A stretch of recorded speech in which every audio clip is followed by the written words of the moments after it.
What's going on, guys? It's your boy DM Yak. Today I'm going to be talking about a super kooky story from Breitbart.com.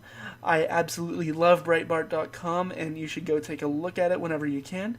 Anyways, this story was written by Ben Q, and the title is Transgender Teacher Claims $60,000 After Coworkers Use Wrong Pronoun. Now, with a clickbait title worse than Leafies and Pyros combined, you can bet your bottom dollar that I was going to talk about it. Anyways, I'm sure that Ben Q is a totally reliable person, and I'm sure he writes great stories, but this was super clickbaity. Anyways, before we start, take a real quick look at that Facebook share to Google Plus share ratio. Google, I don't understand why you don't just buy Facebook outright with all the money you make off of YouTube Red. 99 cents for 3 months. Of course, best business model in the entire world. And no, I don't want to talk about how much money they make on ads because I know that I'm wrong. I just want to be funny. Anyways, the original article was written on OregonLive.com by Casey Parks.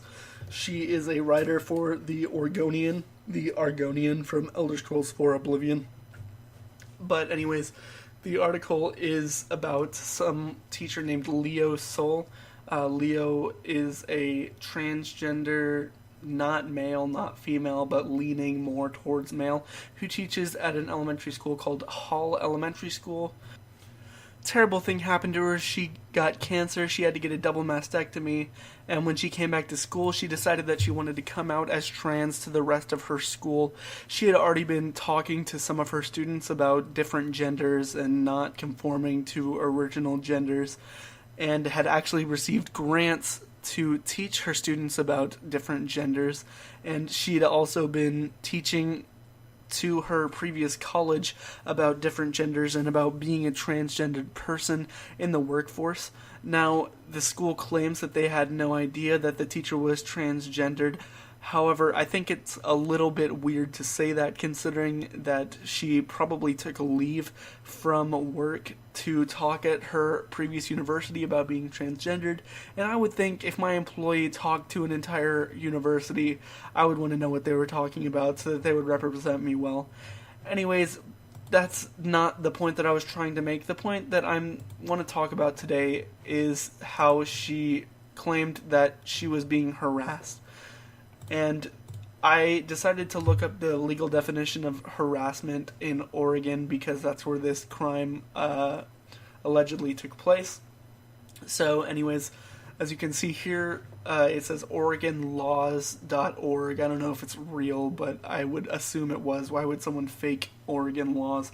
Anyways, in this article titled Harassment, it states that a person commits the crime of harassment if the person intentionally harasses or annoys another person by subjecting such other person to offensive physical contact. No, it never said that she was physically injured.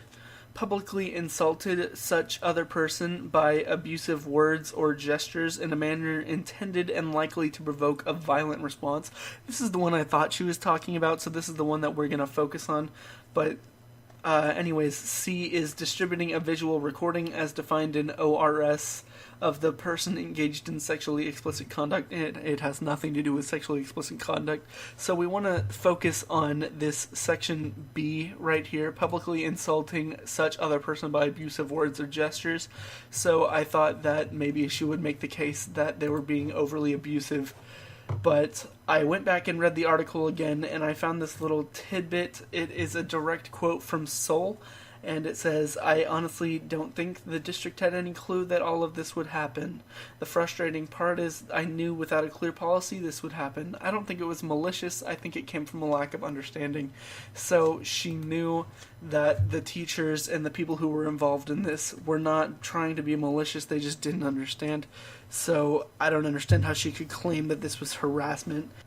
And the only thing that I could find that could even be misconstrued as harassment was a quote from her that said, "It was getting harder to work in Gresham. Even just a staff member leaving the room and saying, 'Bye, ladies,' was hurtful because I felt like I was lying." So saying "bye, ladies" was the most hurtful thing that happened to her while she was undergoing this really tough time in her life. And I'm not saying that she didn't go through a lot of stuff, and I'm not trying to say that she is a bad person or anything. I'm just saying that I can't find any grounds for harassment, and I think it's ridiculous that the school would give her $60,000 even after the courts found that there was nothing wrong. And the courts probably did the exact same thing that I did. They probably looked up the definition of harassment for 4 or 5 minutes, and then they looked at all of the complaints that the teacher had made, and then they realized that no harassment had been going on, and that the case should have been thrown out and never even gone to court.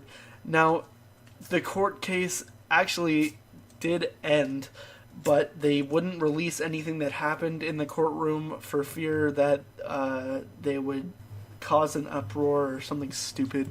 But the original quote from Breitbart is that officials have refused to release the investigation's findings publicly, but have confirmed that they did not find any evidence of wrongdoing. So I think this is just setting a precedent for any teacher that is going through some monetary problems.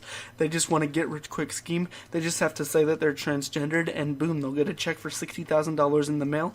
They can go pay off their mortgage, or whatever they want to do. I don't know what teachers do with their money. Probably buy books or something stupid.